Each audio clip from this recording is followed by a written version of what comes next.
Radiohead is arguably the most important and iconic alternative rock band to emerge in the last 30 years. Famous for its radical innovation and consistently breaking new musical ground, its stellar reputation was established by its second album, The Bends, in 1995, which we discussed in August 2021. But it's the band's third album, OK Computer, that is widely regarded as its magnum opus. Released in 1997, OK Computer was so adventurous and pioneering that it separated the world of rock into a before and after. The album inspired several generations of rock musicians, and its influence continues to be felt to this day. OK Computer gave Radiohead its first Grammy Award for Best Alternative Music Performance, and it regularly appears close to or at the top of greatest albums of all time lists. The centerpiece of OK Computer is the song Paranoid Android, which was released as the first single from the album, despite being almost 6.5 minutes long. Paranoid Android has a similarly central place in Radiohead's oeuvre as Bohemian Rhapsody in Queen's or Stairway to Heaven in Led Zeppelin's. Paranoid Android embodies the experimental spirit of Radiohead more than any other song.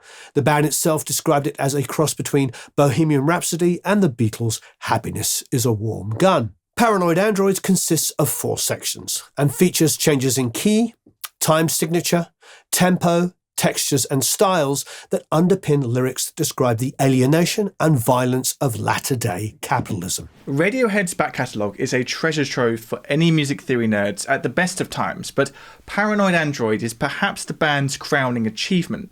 The song is made up of 4 distinct sections in what we could describe as an episodic form. This use of episodic song structure was inspired by the Beatles' Happiness is a Warm Gun. Paranoid Android begins in the key of G minor, but just like many other episodic songs such as Bohemian Rhapsody, each episode sees us go to a different key, which along with changes in dynamic and mood helps to distinguish each section. The second section begins in a similar way to the first section, albeit in the key of A minor rather than G minor, but the really iconic part of the second section is that guitar riff. This guitar riff is in a 7/8 time signature.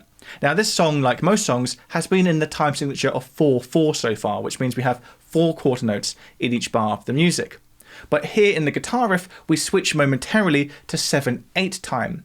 Now 7/8 time compared to 4/4 time is just 4/4 time missing 1/8 note. There's usually 8 eighth notes in 4/4 time, and here in 7/8 we instead have 7 eighth notes.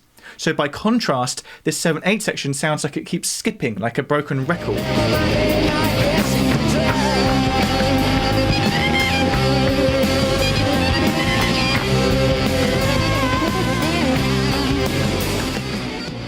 Now it's with the third section of the song that we get the most dramatic change in mood. The key once again changes to C minor, but the really significant thing here is that the tempo drops right down and the whole mood of the song changes. We get this very somber rain down section. This section is characterised by a great use of what's called counterpoint.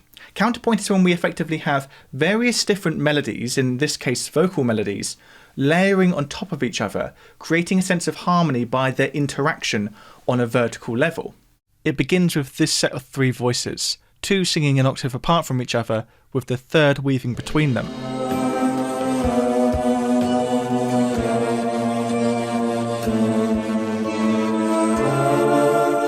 Then on the second rotation, they're joined by this voice.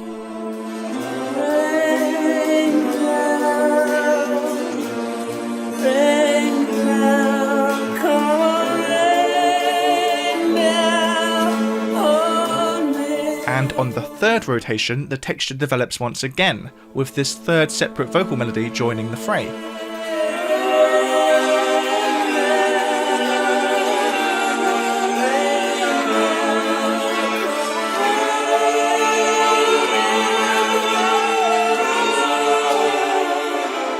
And on the fourth and final rotation, we get yet another voice adding into the texture.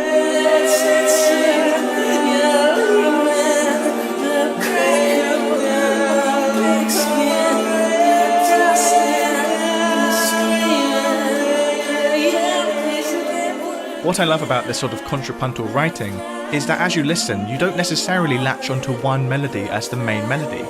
Your attention sort of begins to split between the different lines, meaning that with each listen to the song, you might actually get drawn to different melodies in the same section. And to finish the song off, we effectively return to that same 7/8 guitar riff that we got in the second section of the song. And now, particularly coming out of that slower, sombre C minor section, this guitar riff in A minor and with that 7/8 time signature sounds all the more furious and in your face. Meanwhile, in a sign of the band not taking itself entirely seriously, Radiohead called Paranoid Android ridiculous and stated that they felt like irresponsible schoolboys while making it. Moreover, the title of the song is inspired by Marvin, the paranoid robot from the science fiction comedy books and movie Hitchhiker's Guide to the Galaxy, written by the wonderful Douglas Adams. Hey, Marvin! I think you ought to know I'm feeling very depressed. In this video, we will look at the making of Paranoid Android in the context of the making of OK Computer. We examine the ingredients that went into it, why the band's American record company considered the album commercial suicide, and what makes the song and the album so great that it is considered one of the most significant achievements in the history of rock. Radiohead was formed in the late 80s, when all 5 members attended Abingdon School in Oxfordshire, one of the oldest schools of Great Britain, dating back to at least 1256. Despite the band members' seemingly posh background, the spirit of rebellion led them to form a rock and roll band. Called On a Friday, the band signed with EMI on December the 21st, 1991, and at the request of the label changed its name to Radiohead after the song Radiohead from the Talking Heads album True Stories. The lineup of Radiohead has remained the same and consists of lead vocalist Tom York, who also plays keyboards and guitars, Johnny Greenwood on guitars and keyboards, his brother Colin Greenwood on bass, Ed O'Brien on guitar, and Philip Selway on drums. The first release was an EP called Drill in May of 1992. Containing just 4 songs, it was recorded at Courtyard Studios in Oxford and engineered and produced by their manager Chris Hufford. The album showed only glimpses of Radiohead's potential and was a commercial and critical flop. The band's first proper album, Pablo Honey, was recorded at Chipping Norton Studios in Oxfordshire and engineered and produced by Americans Paul Q. Caldery and Sean Slade. The song Creep was released in September 1992 as an advance single from the album, while Pablo Honey came out in February 1993. Following an iconic performance on MTV in the summer of 1993, Creep became a major international success and pushed the album further up the charts. It ended up reaching to number 22 in the UK and number 32 in the US.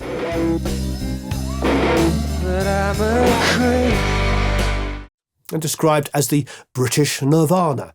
Determined not to be categorised nor give in to their record company Parlophone, which was pushing for them to create a follow-up to Creep, the band recorded an EP called My Iron Lung at Rack Studios in London with John Leckie and Rack assistant engineer Nigel Godrich engineering and producing 1 song. Containing 8 songs, it was released in September of 1994.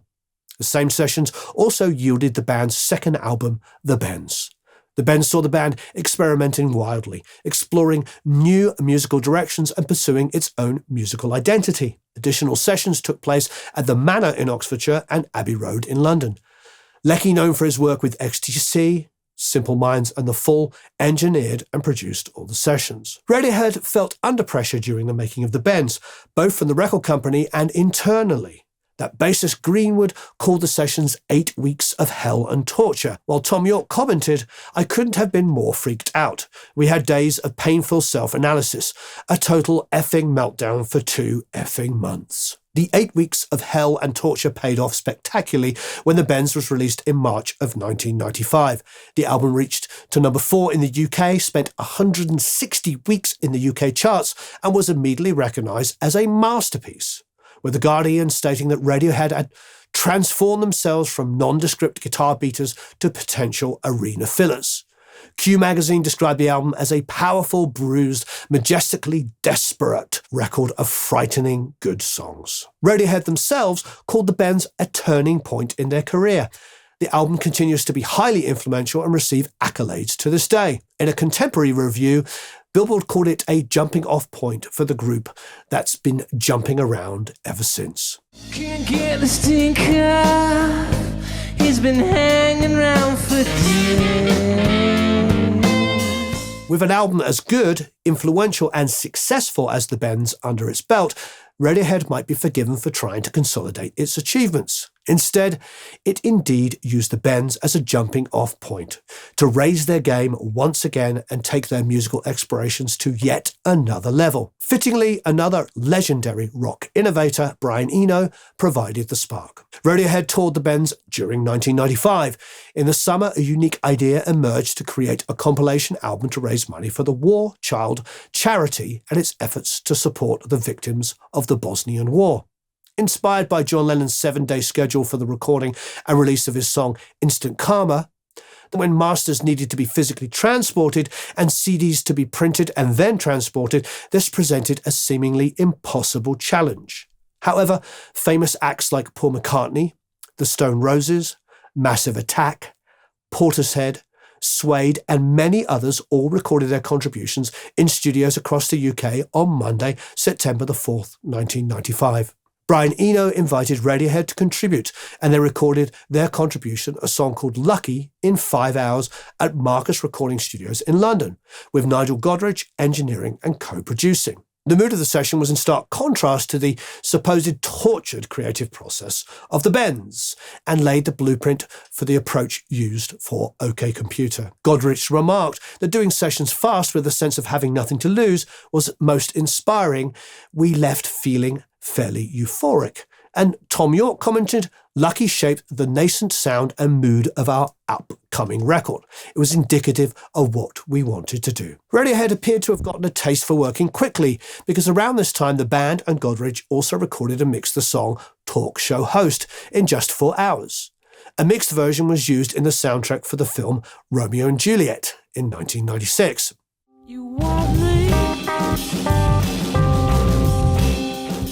Soon afterwards, they recorded another song for the movie Exit Music for a Film, which was used for the end credits, but the band asked for it not to be used on the soundtrack album. Instead, it was included on OK Computer, with York commenting this song was another foundation for the album. Exit Music for a Film was the first performance we'd ever recorded where every note of it made my head spin. Something I was proud of, something I could turn up really, really loud and not wince at any moment.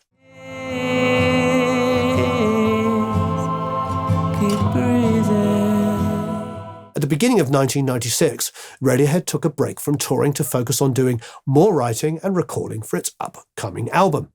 The band's first step was to record demos in Chipping Norton recording studios in Oxfordshire. The members liked the idea of recording rurally and doing it themselves, so Parlophone advanced them £100,000 to buy recording equipment. Nigel Godrich recalled in an interview in 1997, the band asked me what equipment they should buy, and I wrote a long list.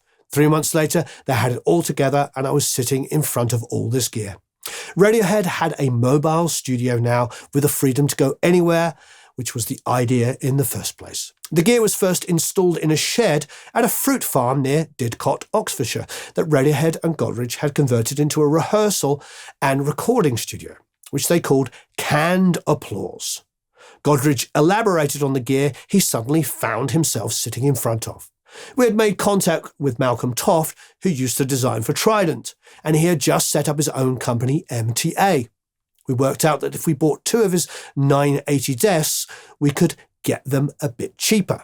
We ended up with a really good 32-channel MTA board, which is a basic split console ideal for recording because it's very clean and sounds really good. We also bought an Otari MTR 90 24-track 2-inch tape machine, which is the right format for bands. I like to do a lot of editing and have a lot of faith in 2-inch. I also asked for a couple of Uri 1176 compressors, a pair of DBX 1066 compressors, and a Smart Research compressor. Plus, I got them to buy an old AMS RMX 16 reverb, which sounds great, not digital at all, and a Yamaha SBX 90 multi-effects. I also suggested an EMT 140 plate reverb, which is enormous and causes all sorts of problems when moving it around, but it's fantastic.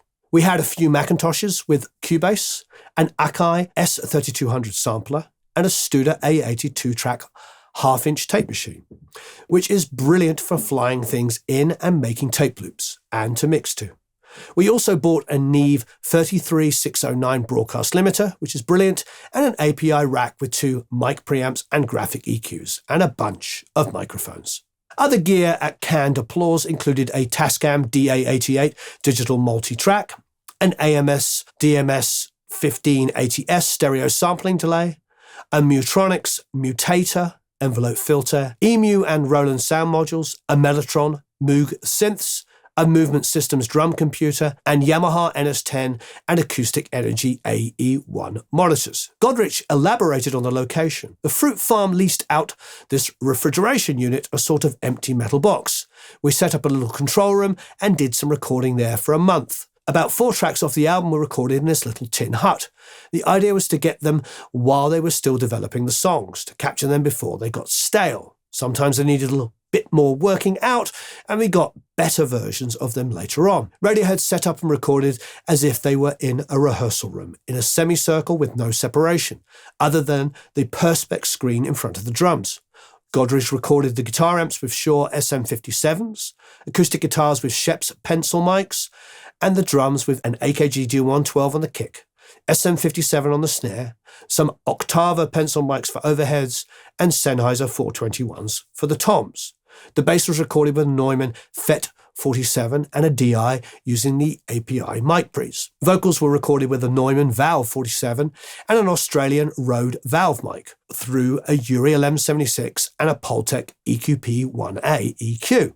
Godrich, I use a lot of compression on drums and guitars. In fact, on pretty much everything really while I'm recording. I'm very much a believer that you can get the sound in the moment and that you should record it as you hear it. When you're recording anything at all, as long as the source sound is good, you should be able to stick any old microphone up and it should sound half decent. So you have to work on your source sounds. Godrich recorded the basic tracks and most overdubs for 4 songs at the Shed: Electioneering, Subterranean Homesick Alien, No Surprises, and The Tourist. He continued, eventually the Shed became quite a difficult space to work in. So after a month's gap, we moved to St. Catherine's Court, a huge Tudor house near Bath that belongs to actress Jane Seymour. We set up the control room in the library and the band in the ballroom. The gear was set up exactly the same as in the Shed, except that we now had Pro Tools. We learned that it's good for fixing a bad mistake in a Magic Take, but if you try to put your whole drum take into Pro Tools, it's like anti-music. We also bought in a Soundcraft Spirit 24 Des to be able to use a Nemesis headphone system, which has 8 faders, allowing each individual to make their own headphone mix. Godrich and the band this time created recording booths for everyone because of the large size of the ballroom and laid down carpets to dampen the acoustics and for atmosphere. Godrich commented, "Studios can be like doctors' surgeries in comparison to a beautiful place like St. Catherine's Court. We could stay up all night and do amazing takes by candlelight. It was a really magical time. Some of the most moving moments of my career have been in that place, in the middle of the night, listening to them play." St. Catherine's Court is a 15th century Grade 1 listed property, which was sold by Seymour in 2007 and is now used for rentals and weddings. In the 90s, it was occasionally used as a recording venue, for example by The Cure in 1994 and 1995, and for several months at the end of 1996 by Radiohead. In search of different acoustics, the band made use of other spaces than the ballroom as well. In part because it wanted to make use of the location, most of the album was recorded live, although some samples and sequencing were used on the song "And an Airbag Saved My Life."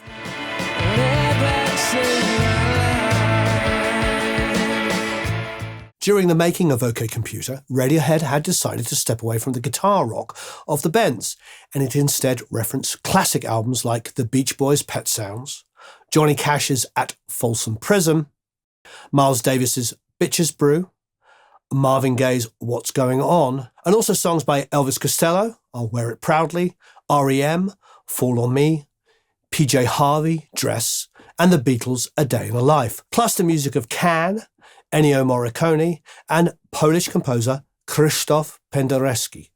In the words of York, atonal weird stuff. Bitches Brew was the starting point of how things should sound. It's got this incredibly dense and terrifying sound to it. That was the sound in my head. The only other place I heard it was on a Morricone record. I'd never heard it in pop music. It wasn't like we were being snobs or anything. It was just like, this is saying the same stuff we want to say. Anything went in the pursuit of songs that explored new territory, and to create results that were larger than life, both sonically and lyrically. The lyrics on OK Computer touched on futuristic and dystopian subjects, with criticisms of consumerism and capitalism and of the widespread alienation that dominates the modern world. According to York, this was to some degree reflected in the album's title, which was just the noise that was going on in my head for most of a year and a half of traveling and computers and television and just absorbing it all. It's not really a personal record. Johnny Greenwood added, it's just describing what the previous year was like for us. I think this album is too much of a mess to sum up. It's too garbled and disjointed, and the title is only supposed to introduce you to the record. It's not meant to sum anything up, really. Goderich commented on the songwriting, there were no constraints. This was not Neanderthal rock and roll. It was very high-level thinking, conceptual, moving forwards in terms of sonics and beautiful songs. It was a perfect thing. Lots of people, lots of ideas, and we could all pull in the same direction.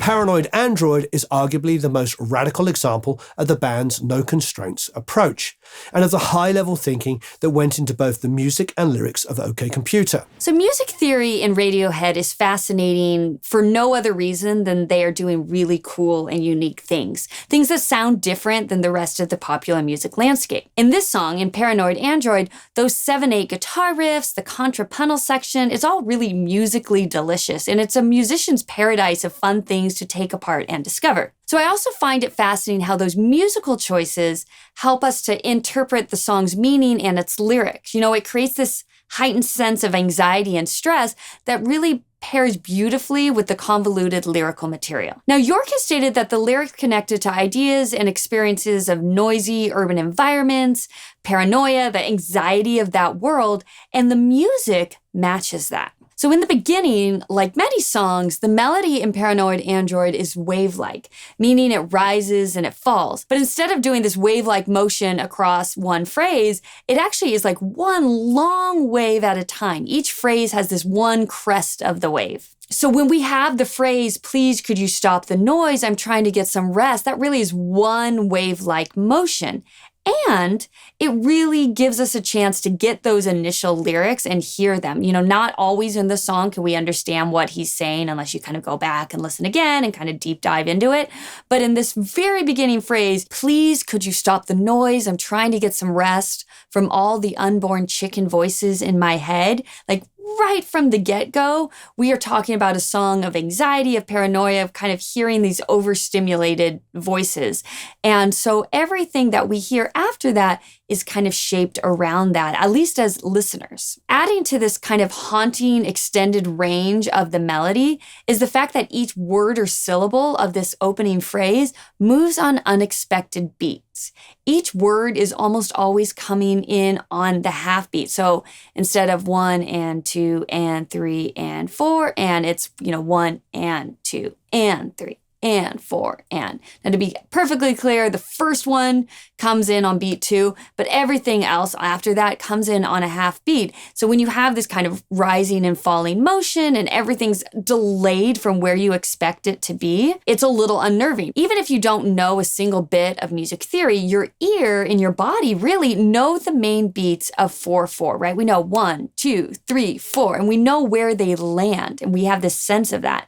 So when every single one of these words, every single syllable that he's singing avoids that sense of landing, it really starts us off on a path of this kind of unnerving, something's unnatural and disturbing sense of reality. And this really parallels the song's lyrics and truly the title, which imply, again, a sense of paranoia. So at the end of every verse, he sings this haunting question of what's that? And it vocally just kind of hangs out there. But if you listen, every time he does that, it's followed very quietly by a speaking voice saying, I may be paranoid, but not an android.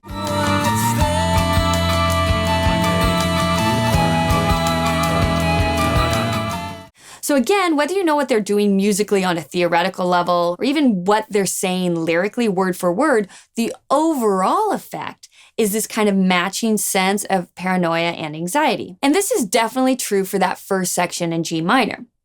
Then we move into that famous second section, and this is, of course, the part where we get that 7/8 guitar riff.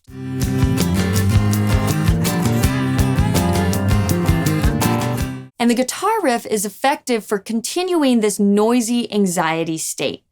Even though the guitar distortion hasn't come in yet, that unnerving state of 7/8 riffs when we've been hearing 4/4 helps us feel kind of this unfinished, right? Like you're skipping a beat. That's the whole point of a 7/8, is that it feels almost like a broken record, especially with the repetition of it over and over again, that you miss something and then it does it again and you miss it and he does it again. Then we get a call and response between the vocals and the guitar as he sings.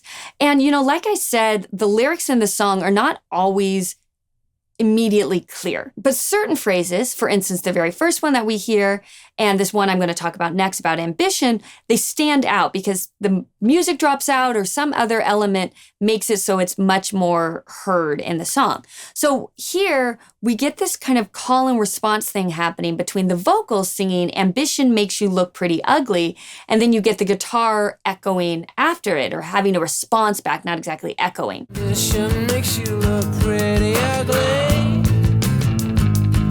This idea is going to come back at the end of this section, but when it comes back, it'll be instrumental only. So it's not only emphasizing this musical lyrical line, but it's also setting us up to be familiar with a musical idea for when it comes back. And so we get the second set of 7/8 riffs, and then we get the distortion. And the distortion is really important to the meaning of the song, for how it works with the vocals, right? When the guitar becomes distorted, the vocal melody, which up until this point has been pretty melodic, pretty beautiful in a lot of ways, it goes out the window. You don't remember, why don't you remember my name?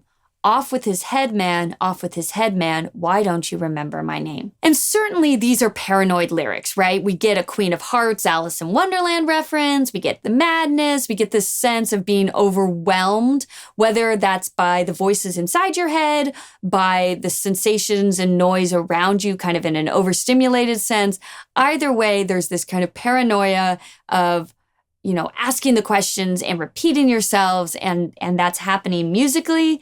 It's happening by the choice of repetition, but it's also happening lyrically. And finally, this second section, the one with the 7/8 guitar riff, when that 7/8 guitar riff comes back at the end, it's not only distorted, but the pitches at the end of the guitar solo are chromatic and really unnerving. And that adds to the sense. So they're always making musical choices that parallel the lyrical writing.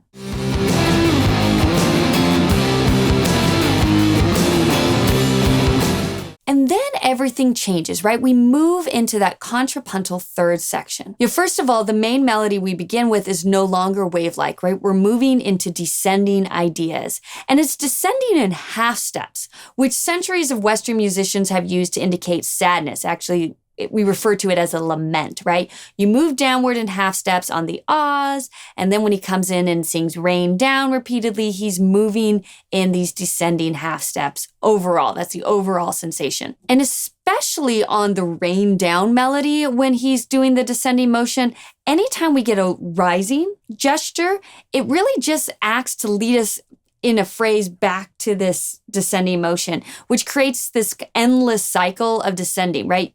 If we were actually endlessly descending, it would just get lower and lower and lower, which musically wouldn't, sound that exciting as we move out of our hearing range. But in this sense, it's because he just lifts enough to bring you back in the descending motion again, you get the sense that it never stops moving down.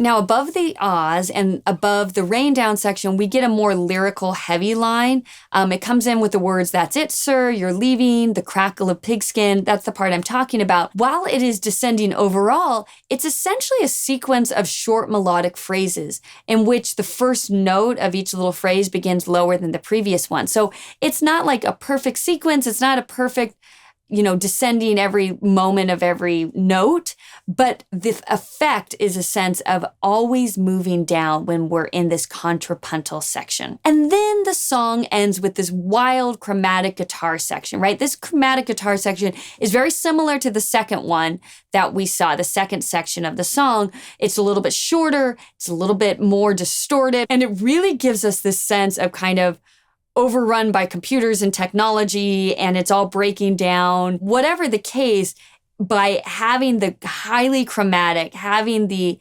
7/8 bars coming in there, having the distortion, having all of that, the repetition of little motives and little ideas that are chromatic and unnerving, really matches the entirety and sense of this Paranoid Android song lyric sections.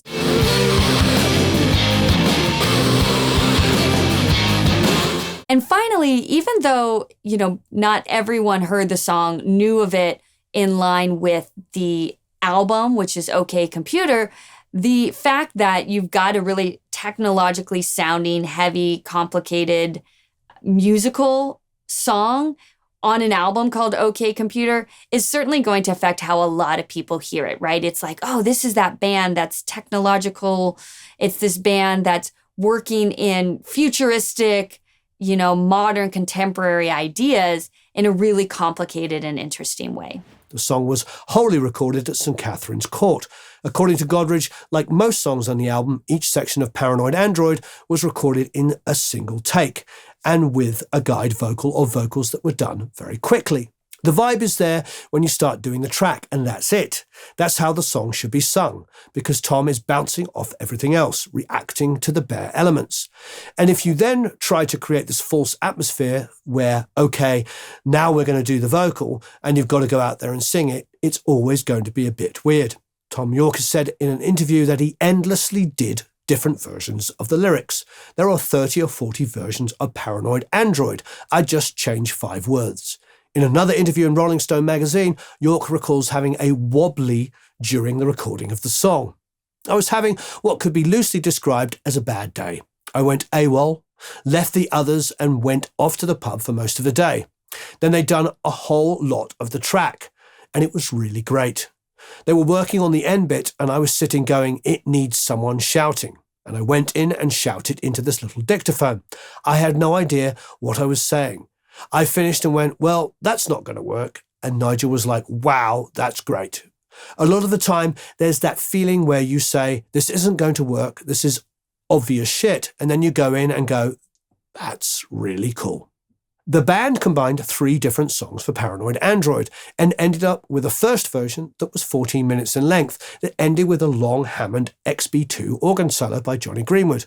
York mockingly called this version a Pink Floyd cover, while Godrich referenced Deep Purple for the organ solo, again, not in a very complimentary way. The song eventually was edited down to 6.5 minutes, with the organ solo entirely removed. The end result starts with an acoustic ballad in G minor for the first 2 minutes. The acoustic guitar is a Yeri-built Alvarez DY88 that York used on much of the album. This section segues into an A minor section, still centered around the acoustic guitar, with Greenwood on Fender Rhodes. And it has a big electric guitar riff entering at 2 minutes and 46. It ends with a distorted guitar solo played on a Fender Telecaster Plus. Starting at 3:36, there's an atmospheric section written by Johnny Greenwood that has extensive multi-tracked choral vocals and a mellotron, and melodies and harmonies influenced by Baroque music. Finally, at 5:42, there's a return of the second section with another guitar solo by Johnny Greenwood using a Mutronics mutator. Let's start off by taking a look at the verse progression, and this is a deceptively tricky part to be able to play. Now, it's based around a chord progression that features a recurring, repetitive, melodic figure. We hear that throughout all of the chord changes. That part is pretty straightforward, but it's the driving rhythmic picking that will cause some problems, and that is the part that really underpins the rhythm of the track. So we kick off with the chord of C minor with this little figure. We then have a C minor with a B flat in the bass. F9 with the same figure. F9 with an A in the bass, and then that's C minor over B flat again. That's the core of the part. It doesn't really sound much, but when you start to add in the rest of the rhythmic picking, that's when it really comes to life. And what we're doing is we're pedaling off of the root notes and including some open strings. Let's just take it a chord at a time. Let's have a look first of all at C minor. We're going to be pedaling off of the root note whilst picking that melody as well as including some open strings. Now for the C minor over B flat. Once again, we're taking the same approach. Now up to the F9 chord, same approach. Okay, the F9 with the A in the bass. Okay, and there we go to the C minor with the B flat. Let me put those two chords together. Those open strings really do play a big part. They're kind of filling in the gaps of the chord, maintaining that rhythm. Let's put it all together so you can hear it and appreciate how it should sound.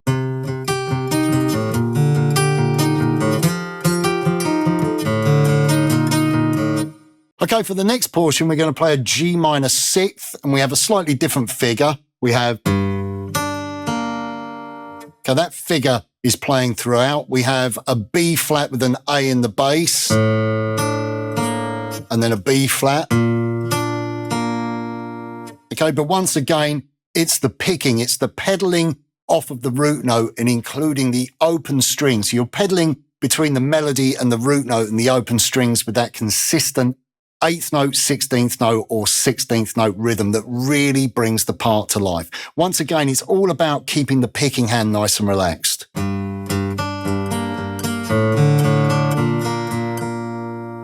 Okay, to conclude the verse progression, we're going to play a little bit of a strumming figure. We're playing the E minor 7 flat 5 chord down to an E7 sus 4 and then an E minor 7. Okay, put that together. Let's put that together with that second picking part.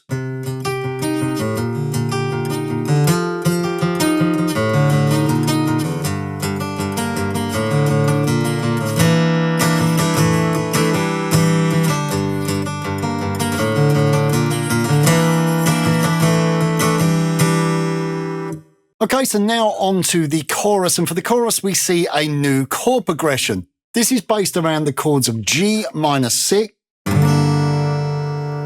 We have an F major 7th with an added 6th. Quite an unusual voicing though, or quite a tricky voicing, should I say, playing with your thumb. Then we have an E 7th chord. And then we have a leading chord of D over F sharp, which brings us back to the beginning of the progression. So the figure sounds like this.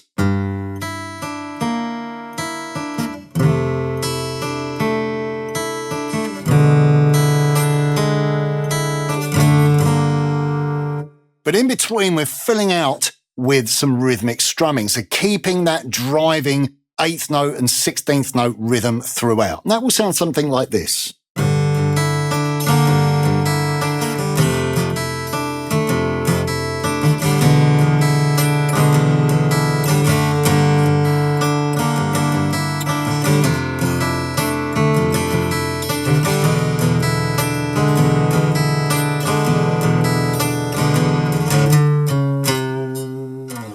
Now for the next section, and we're modulating to A minor, and we're going to introduce a single note riff that you hear throughout the track.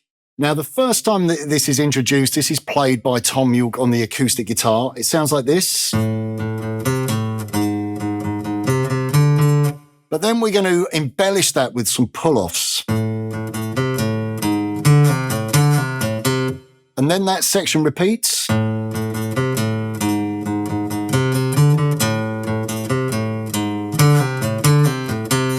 I really like the tonality of that. I love the way that it sort of feels at home when you're playing over A minor. But then when we drop down to the A flat, you got that tritone there where you're adds a certain sort of sinister and darker sound to the part. Let's play through that part up to speed.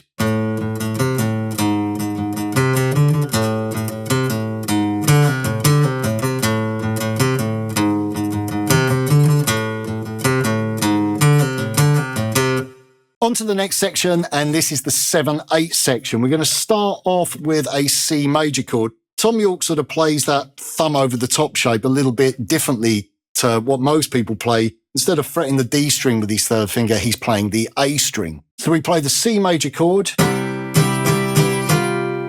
Add your little finger to turn that into a sus chord, C sus4. Drop down to the 4th fret root note, add your little finger on the B to give you, or the B string, should I say, to give you an A flat 6th. And then we're playing a B flat chord, a whole tone higher. So let's put that together so you can hear it in context with the 7/8 time signature and strum pattern.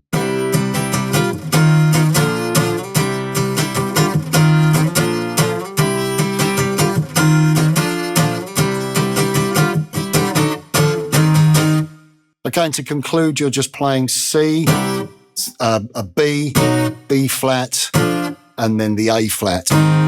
And then that leads us back into the single note riff. The final acoustic part that we're going to take a look at is where we see the tempo change. The feel of the track and the tempo really drops down. This has a real sort of progressive, almost Pink Floyd feel about it. We're going to be playing the chords of C minor to a G over B, a B flat major, A major, D minor, A major, D minor. Following on from the D minor, we have this leading chord, which is a D minor over C. Quite an unusual fingering for that. Got to mute out a lot of strings. You're only fretting the B string, the D string, and the low E string. Then we play a B flat chord to an F over A, a G minor, an F major, and then we finish off with an E7 to an E7 sus4. Back to the E7th, and then an A major to A sus4 and back to A major. And with the strum pattern, it's quite a dynamic part, this. You're playing a mixture of 8th notes and 16th notes, but really ease back on the dynamics and just try to accent the 2 and the 4. Let's have a listen to it.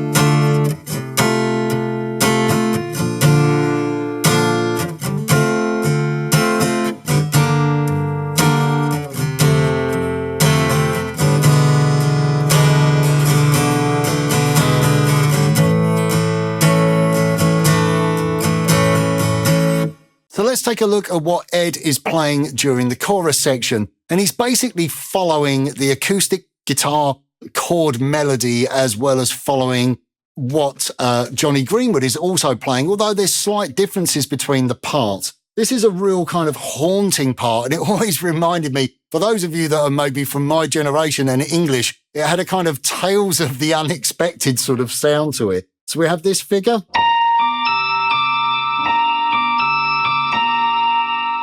Okay, then we drop down.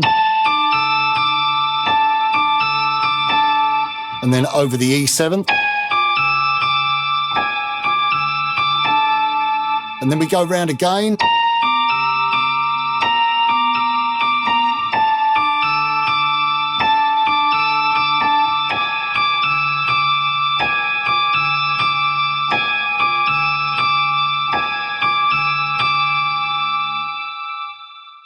You get a really great sound out of the even type of those effects. I think that's a really good solution for being able to nail some of these soundscape effects that we hear within this track. Now on to the next section. This is where Johnny kicks in the Shredmaster, goes on to that powerful dual lace sensor bridge pickup of his Telecaster. And this is a really aggressive section. He's basically doubling that riff, that picking acoustic riff. He starts off by sliding in.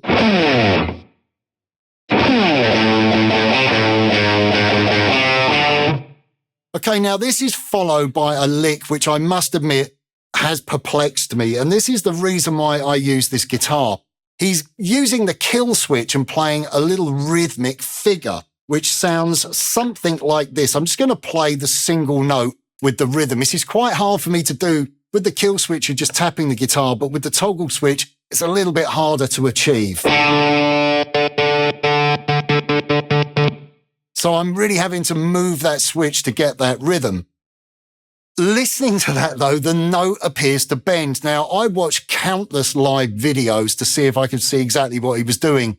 And I always went back to that Jools Holland performance because he's holding the note, but then the note is bending. He's not pulling it down. And he would have to pull that string a considerable amount to be able to reach the pitches. But he's obviously just holding his hand, which led me to the conclusion that maybe he is using the whammy pedal for that. So I used the whammy pedal and managed to get a very close sounding lick. The bend is smooth and my hand remains the same as Johnny's does in that Jools Holland performance. I could be wrong. I probably am wrong. But to me, it just didn't make sense watching him hold the note and doing the kill switch, and he's not pulling that string a massive amount to reach the pitches. So with the whammy pedal, it sounds something like this.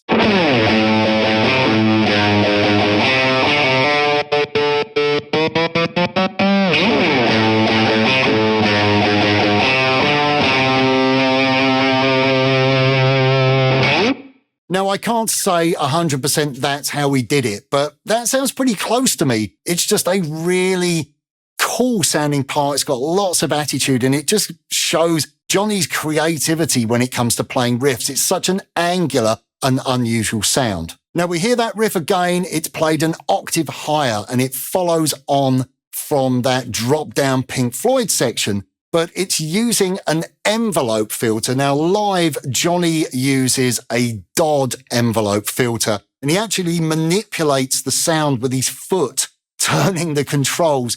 But ultimately, he's trying to emulate the sound of the Mutronics Mutator, which is the effect that he used in the studio that has a very unique sound about it, which you can really hear during the outro solo, as well as the start of this riff. Now, to achieve that tone, I'm using an envelope filter within the Eventide H90. And once again, we're going to have to use the whammy pedal to bend the pitch of the note. We have a very similar sounding lick as the one that we saw previously, except it's played an octave higher.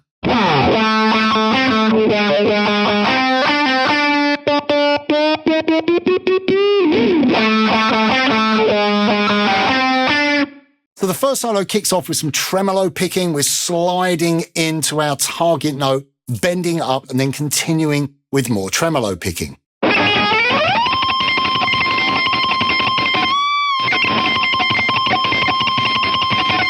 Okay, the tremolo picking section is followed by some string bends. These are quite awkward bends because we're bending with our second finger on the 22nd fret, using our second finger on the B and the G string. So we're going like this.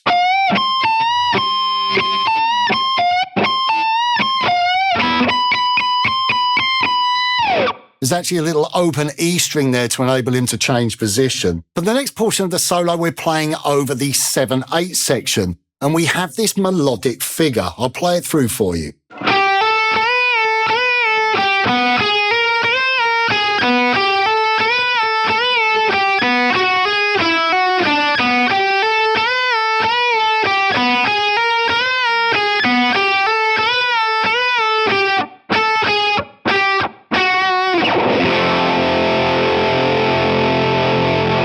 Now up to speed.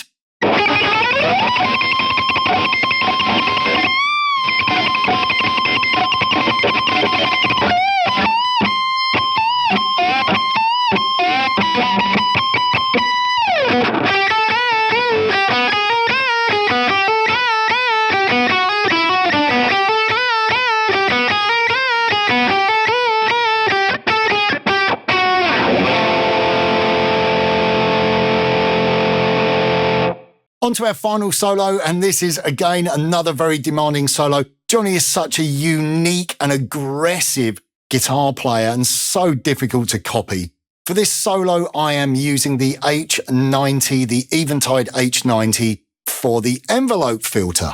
Now, obviously, this solo originally was recorded with the Mutronics Mutator, which has a very unique sound. And live, Johnny is using a Dodd envelope filter, and he manipulates the control with his foot whilst he's playing. And there's even one portion which I still don't really fully know how he does it, but live he eliminates that part and just makes some strange sounds with the kill switch. Anyway, we start off with this phrase. We're playing a mixture of major seventh intervals and octaves. So we have...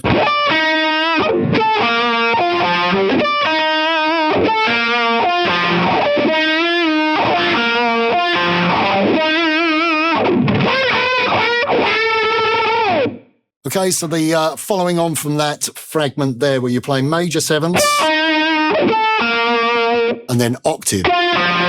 Really angular sounding, very angry sounding figure, especially with the envelope filter. And we finish that off with some unison bends.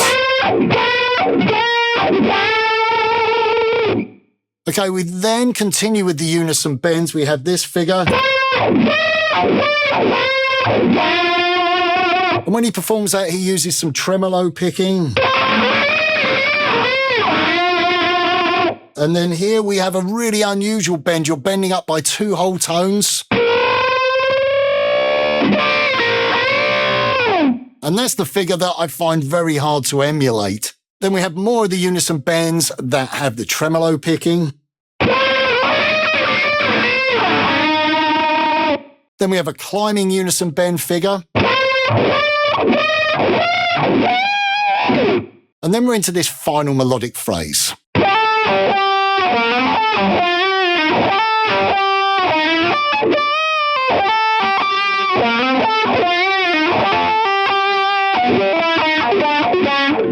Okay, let's put that solo together. Once again, a very unique and unusual sounding solo.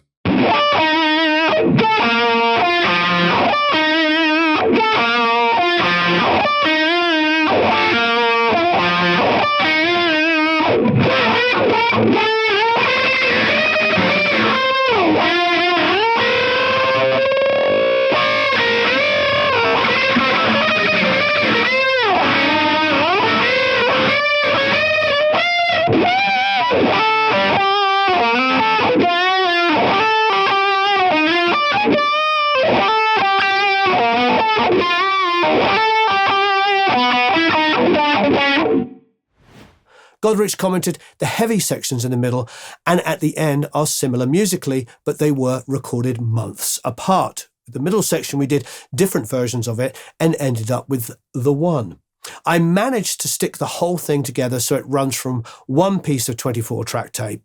I'm sitting there going, I am an effing genius. I can't believe I've done this. I can play the tape from beginning to end and it will all work. It wasn't really difficult, but it was really good fun.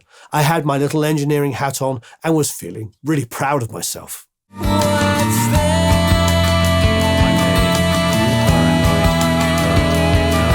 In January 1997, Godrich and Radiohead went to Abbey Road to record strings for the album. The liner notes stated, audio fixing and dubbing at Mayfair, Abbey Road, Air Lyndhurst, Courtyard and the church using the wonders of a digital and analogue age. Godrich also mixed the album at these places.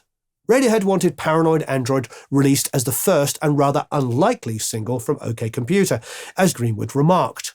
It's hardly the radio-friendly breakthrough buzz-bin unit shifter radio stations had been expecting. Reportedly, the band's UK record company took it on the chin, although their US company was not impressed. However, Paranoid Android was a major critical and commercial success, reaching to number 3 in the UK charts. It was helped by a video by Swedish animator Magnus Carlsson, which only refers to the sound of the music and not to the lyrics, as the band had not sent him the rather cryptic lyrics.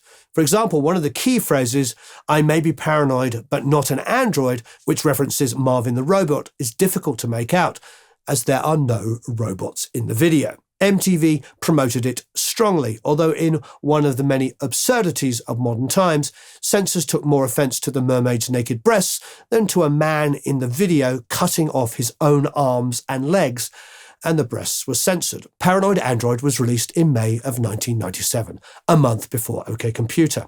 In addition to the singles video, a performance on Later with Jules Holland on the BBC on the 31st of May also had a major impact. The song became very popular on BBC Radio 1 and was at one point played 12 times a day. We already discussed the enormous success of the album, which went to number 1 in the UK and number 21 in the US and has sold at least 8 million copies worldwide. Critics and fans continue to laud the album, and on the besteveralbums.com, which compiles 52,000 of the greatest album charts worldwide, it is ranked as the best album of all time. The success of Paranoid Android is a microcosm of that of OK Computer. The song was nominated for Best British Single at the 1998 Brit Awards and also regularly appears near the top of the greatest songs of all time lists. At the time, one critic noted that it sounded like the future of rock music, another that it was unforgettable and an amazing epic single. The fact that the song had strong overtones of progressive rock and was called alt-prog and neo-prog, genres normally treated with disdain by critics, did not affect its standing. One critic wrote, OK Computer was profoundly prog, grand and dystopian, with a lead single that was more than 6 minutes long. The song also continues to be a huge influence on musicians, many of whom have covered it, including jazz pianist Brad Meldo, the reggae group Easy All-Stars, Weezer, Sia, and many more. OK Computer, with Paranoid Android at its heart, was a defining moment for Radiohead and for music in general. If there's ever a modern album that can lay claim to having changed music, it's OK Computer. I don't really know what else to say. The Bends is one of my favourite albums. I think it has some of the greatest songs ever written. It definitely laid the blueprint for what was going to come with OK Computer. And of course, OK Computer took it over the edge. It also, with the Bends, not quite taking off in America because it wasn't the grunge album that the American public were, expecting and wanting at that period. It was amazing to see how the American public took to OK Computer. I'd been living in the UK and Europe in, 94, 95, and I remember just how pervasive all the songs from the Bends were. They were being played every single day, and it was huge. And then I came to America at the end of 95, and everybody was like, oh, Radiohead, they were like a grunge band. And the Bends hadn't really kind of taken off there. And then OK Computer comes out. And I remember turning on MTV and seeing, that video, and the riff, everything. And it was like, here it is, it's arrived. And Radiohead just took it over. Every single band that came into the studio, every band I worked with, everybody referenced Radiohead. They still do. 27 years later, it's still a name. And this album is synonymous with beauty, synonymous with art. This really is one of the greatest albums of all time. And as we said at the end there, if there's one album of modern times that you could say really changed music, this is the one. OK Computer is a masterpiece, and Paranoid Android is a masterpiece from a masterpiece. Thanks ever so much for watching. So long, farewell, auf Wiedersehen, au revoir, adios, ciao, goodbye.